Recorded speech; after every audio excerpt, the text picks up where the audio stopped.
Welcome to another episode of Down in the Blocks with Chris Young, the former Wolverine, who is got to be happy as all get out as I am. The Michigan Wolverines are tasting that sugar of Sweet 16 bound. They're heading to San Antonio to play Villanova, a team they played in Villanova, ironically, in 2018 for the national championship game. This is going to be in a different arena where the Spurs play. But Chris, I mean, I'm going to be honest with you. I mean, I was down in Indy both for Thursday and Saturday. Guarded optimism on Thursday, even a little bit more guarded optimism on Saturday. But wow, this team, where did this come from? Where all of a sudden now they're on a 2-game winning streak? It's unheard of. yeah, they haven't done that all year. No, I think it's not just since February 5th. I think they're just trying to go out there and prove everybody wrong. It's everyone that says, "Oh, Michigan shouldn't have been in, Indiana should have been in instead of them." They're not that good. They could get beat by this Colorado State team, and then they're going to get waxed by Tennessee. And they're just like, and Hunter even commented about it too. Like, yeah, they hear all that stuff, they read all that stuff, and that's all. That's all stuff they hang up in the locker room. They put up in their rooms, and they know all this stuff now. Yeah. Hunter. In fact, Hunter talked about in the post-game presser at Tennessee game about why he went to Michigan. It was because of that brand thing. I mean, all the athletic teams doing well, and my God, they had an incredible weekend. I mean, Ward Manuel couldn't stop smiling in the tunnel down there. Sure. The hockey team won the Big Ten title. Gymnastics teams, the wrestling team won second in the nation in a league in a national sport wrestling where the Big Ten pretty much was like the top 5 or of top 5 or 6 spots. It's crazy. Yep. And then the women's basketball team, and in full disclosure here, we're in the third quarter, very tight game right now as we're taping this on Monday night. All good with Michigan. I mean, when you went to Michigan, Chris, did besides the basketball team and the program at the time, Fisher originally recruited you. Did you have it? Was there any athletic brand allegiance or anything like that? Were you a Michigan fan? How did that play into it? Well, I mean, I grew up as a Michigan fan, so floating around out there somewhere, there's a picture of me, and I couldn't have been anything more than a day old, and I'm laying in my crib in the hospital, and my dad had gone out and bought one of those little hoops with little suction cups on it with a block M on the backboard and stuck it in my crib, and there's a picture of me at a day old. So I've basically been brainwashed since day one. Okay. So there was a lot of brand buildup for me, but when I was in school, I came in the fall of '98, and that was right on the shoulders of the '97 football championship. So there was all the hype from that. We didn't have a whole lot of hype, especially not my freshman year, because we just weren't very good. But hockey was good. I mean, everybody was good except for men's basketball at that point. The women were, the women's basketball team was up and coming. They had a couple, good players that came into my class, and the next couple classes after that, they had Leanne Bies and Jen Smith that came in the next couple of years, which really kind of got everything going for the women's team. But it's always been that type of brand. I was actually arguing with my wife about this earlier about how UCLA is as recognizable around the world as Michigan, and I was like, no, because I'd go overseas when I was living there. I'd go into a Foot Locker or a sporting goods store or something like that, and I'd see from the United States, the only things I would see are Yankee caps and block M's. Yeah. And that's it. And you see it everywhere all across the entire world. So there's that brand recognition with that, that block M out there, and people see it and they know exactly who it is and what that stands for. Yeah, it's amazing. Well, let's get back to what transpired on Thursday and Saturday. Let's a quick dissection. I want you to give me your as honest opinion as you always do, or honest vantage point of thought process when Michigan was down 28-13 against Colorado State. That was part of a 9-turnover half. It was looking pretty dismal. And then I've talked about this on a couple other podcasts. I thought that Frankie Collins had the 3 ball and then the steal. He had a quick 5. Yep. There's a big difference between 15-10 when there's a whole lot of time still remaining. I thought that was literally the turning point of the game. Oh, absolutely. And, I was watching the game, here in East Lansing with a couple of my buddies who are big Spartan fans, and another guy who, he really doesn't care either way, but he's a big basketball guy. So, we're sitting there watching it and breaking it down. And, my one Spartan fan, he's like, oh man, Michigan's done. Look at how they're playing. And look at, Colorado State's going to beat them. Blah, blah. I said, wait a second. At one point, Colorado State was 4 for 5 from 3. Yeah. And the 4 threes were made by their 4 and their 5 man. I was like, Yeah. okay, this is not going to last. And then all of a sudden, the plays from Frankie Collins happened. They started missing threes. We started making shots. We started getting downhill and getting to the basket. We started feeding Hunter Dickinson the ball, and that's when the whole game turned around. You know, I definitely was not one of those people that was getting nervous or anything like that, because teams just aren't going to shoot that well for 40 minutes. You know, they'll go on little spurts. Okay, fine. But, you know, the game clearly leveled out. I mean, Colorado State was 12 for 35 from 3. Yeah. And they hit 4 out of 5 in the first 5 minutes of the game when everyone started to get real nervous about what was going on. So I was not nervous. I knew that we had the ability. We had more talent than Colorado State. It was just a matter of putting it all together. Yeah, I thought, even at I think Eli hit a free throw and he got it down to 7 right before half, and a little shaky at the start, but I mean they got on a roll and then they finished strong. I mean that game seems like eons ago. Yeah, it does. Because of what Saturday's game, when you have a game filled with high intensity, stress as a fan, just the whole the magnitude of the outcome. Yep. When you get in the NCAA tournament, it's just a whole different animal. And being down there, it just seemed like a whole different week. But moving to Saturday, I thought, Chris, it was one of the bigger NC2A wins that Michigan's had. And the reason I say it is because, I mean, there's been better Michigan teams, and there's been 5 consecutive, of the 5, straight NCAA tournament. There wasn't one in 2020, but they're 5 for 5 on NC2A Sweet 16 appearances. I'm talking about the Wolverines, second most in total wins behind Gonzaga. I think they have 24. I mean, so there's been a lot of accomplishment in the last 10 years. Okay. Yes. So even that being said, there was something special about this because you had so much hatred towards the Michigan from the Big Ten fan bases, resenting Michigan being in the tournament. And they're one of only 2 survivors. And then the Juwan Howard thing, I don't know if it's centric to that.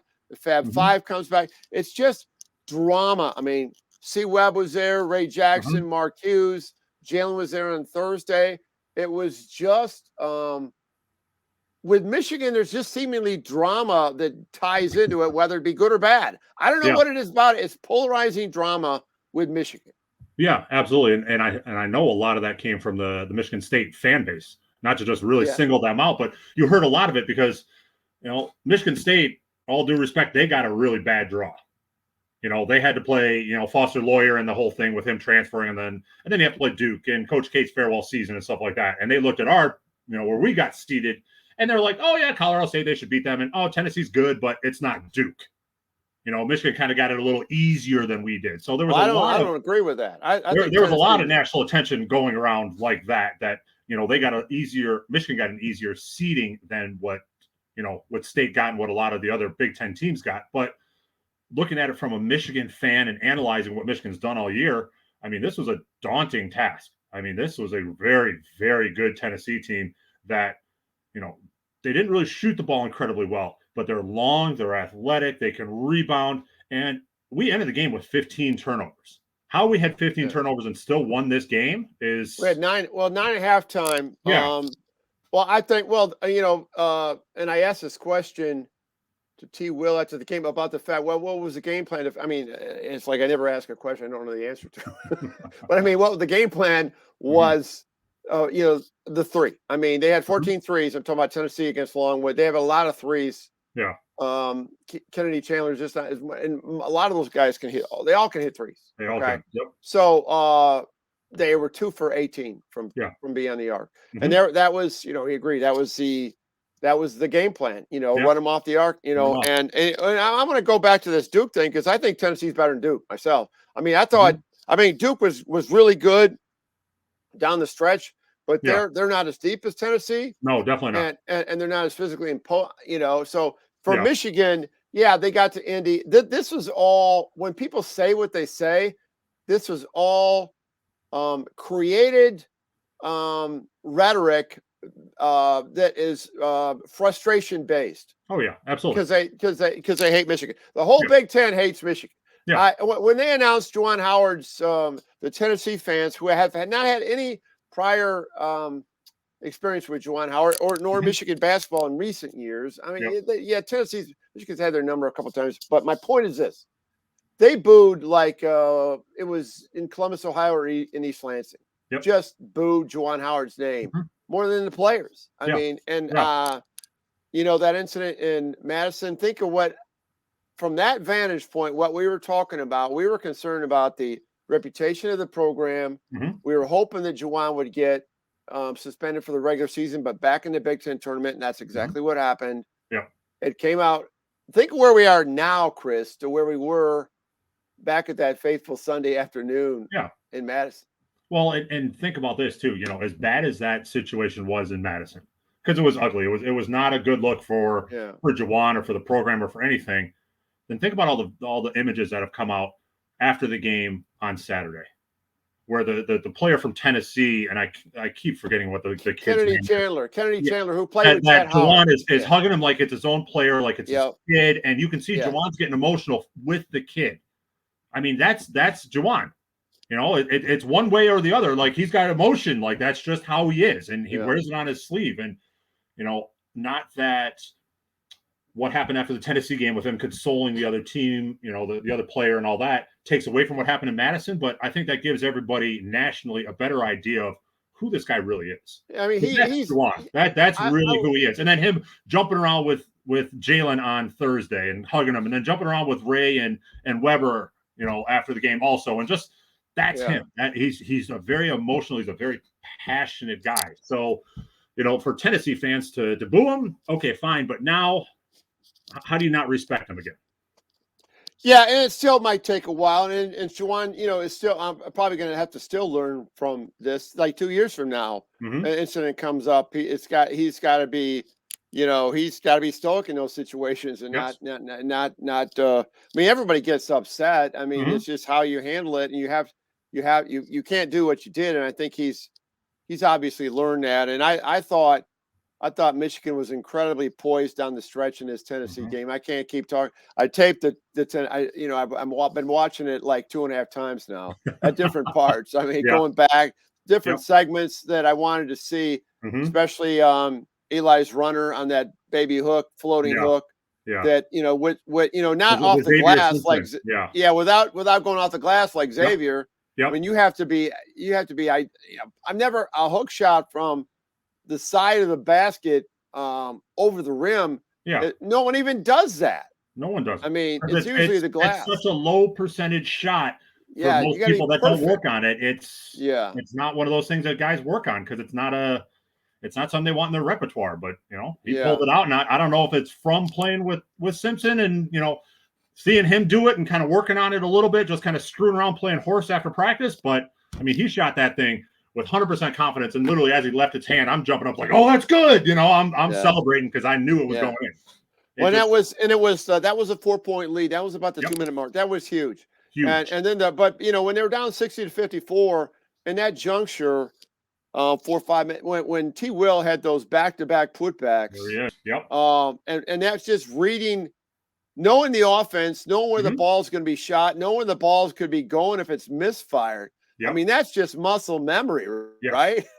That's what it is. And again, this is the third game. Okay, there's T. Will, and he comes out and he plays his butt off and he makes crucial plays down the stretch. He knocks down a three. I mean, I hate to say it's like clockwork with this kid because I hope it's not like that against Villanova, but man, I mean, it was amazing to watch. I mean, he just comes just total reckless abandon going after those offensive rebounds and just smacks them back up and just knocks it back in there. It was, and I'm jumping up and down like, yes, okay, here he is, because once T. Will gets going, it's like I know we got a real chance of winning this game. Well, that guy's going to be a starter. It's going to be a power forward next year starter, I think, and he's going to have to deliver. I mean, he's going to play one of the forwards. He's going to, and I watched him he's pretty good on the perimeter D. I mean, I did a lot of and I do a lot more dissection after the game on tape because during the game as a fan, you're so focused on the ball and will they get a good shot in the rotation? You're not looking at little things. But Hunter was amazing. Hunter was coming off timeouts, was we're doing these, eye contact things with C. Webb, who is literally coaching him on, along with Ray. It was an unbelievable thing down there that a lot of people didn't see, of how engaged in the whole Howard family. That Michigan crowd was outnumbered, but that Michigan crowd, we brought it. We brought it late. I mean, we brought the whole game outnumbered, but I think that was a critical part.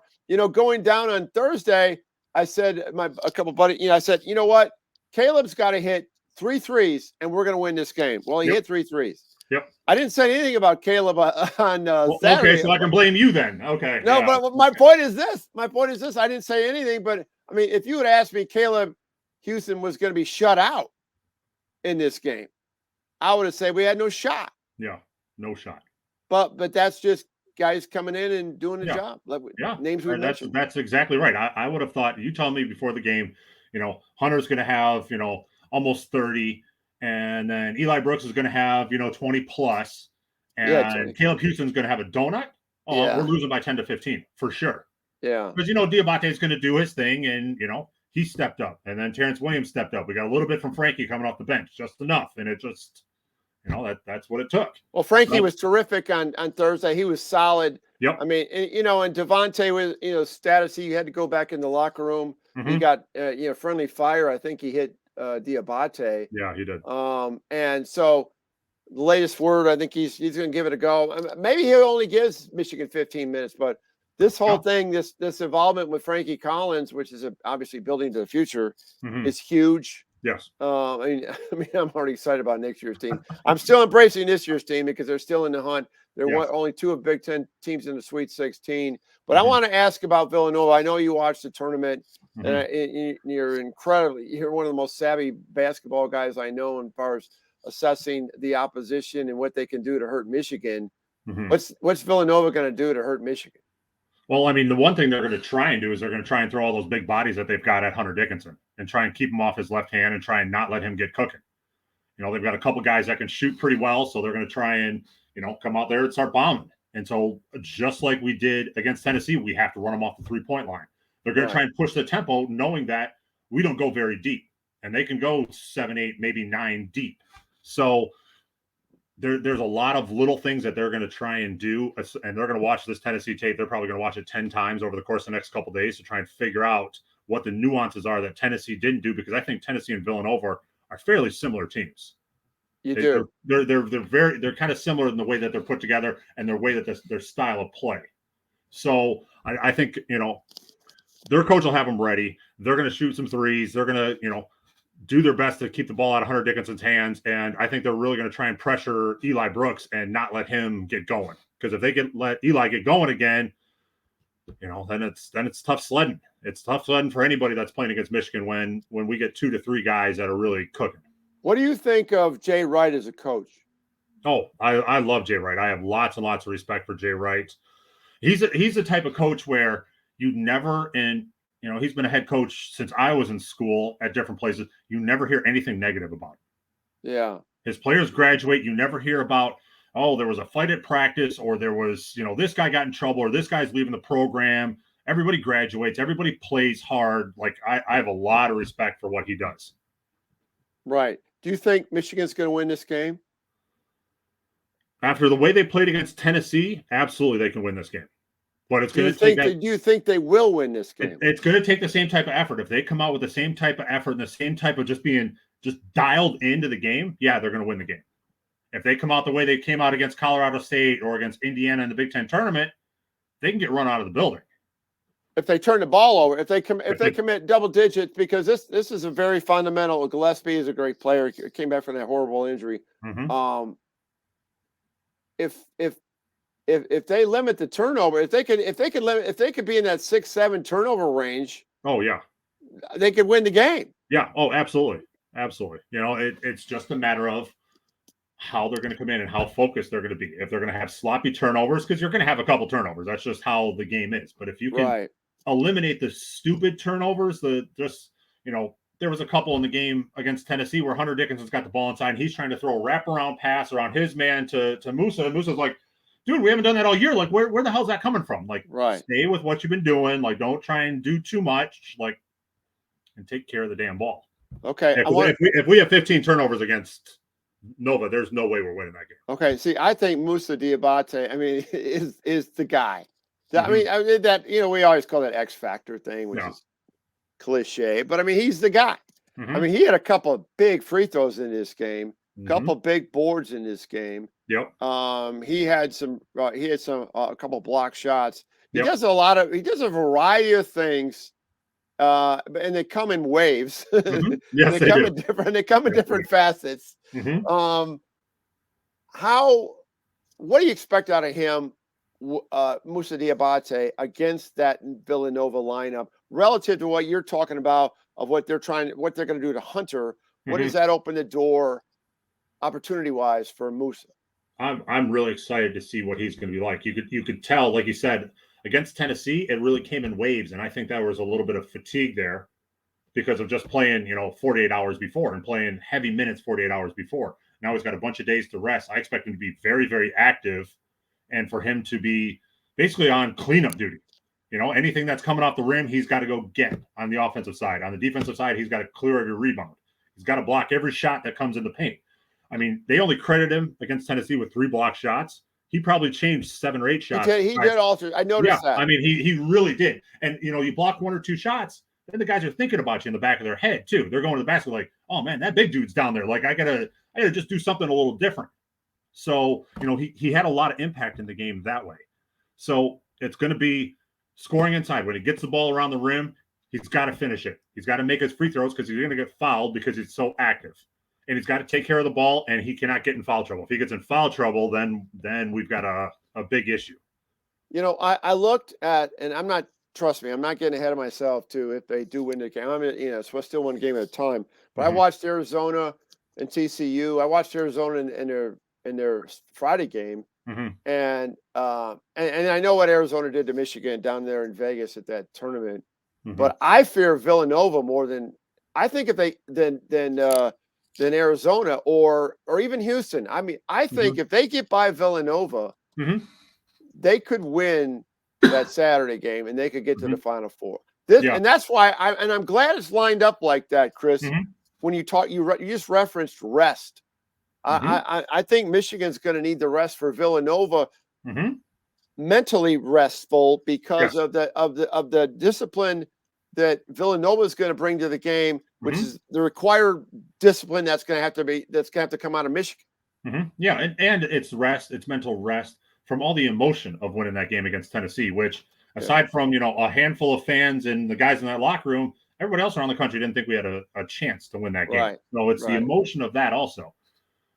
Yeah. I agree with you, though. I am much more worried about Villanova than I am about Arizona or about Houston. I watched both of them play twice over the course of the last couple of days, and they kicked our teeth in back in that tournament at the end of November or whatever it was. But that was a different team. It's totally different team. The only person that's the same from then until now was Caleb Houston. Otherwise, everybody else is different. Everybody else their game has evolved. Everybody has stepped up and done much bigger things than what they had done then. So, okay, we don't match up well with Arizona. They've got, their guys are incredibly long, incredibly athletic, but there's also that little bit of revenge factor too. And it's knowing what's on the line. It's like, man, we could have gone from being a bubble team to, man, we can go to the Final Four. I know. So it's kind of like a house money thing. I mean, absolutely. They don't have the expectation. I mean, they're 11 seed in this thing. They're 11 seed. Yep. Playing the 2 seed Villanova Wildcats. Well, Chris Young. He brings it all the time. There's no off days with Chris Young. There's no win 1 week and lose the next week. He's a winner every week. So appreciate that. We're going to talk later in the week after that. We'll see what happens, and we'll reconnect again down the blocks with Chris Young, Crawford Podcasting Network. Thanks so much, CY. All right, thanks, and Tom. we'll talk to you after the hopefully a big win over the Villanova Wildcats. Let's see how that goes out. Yes, sir. Take care. See you.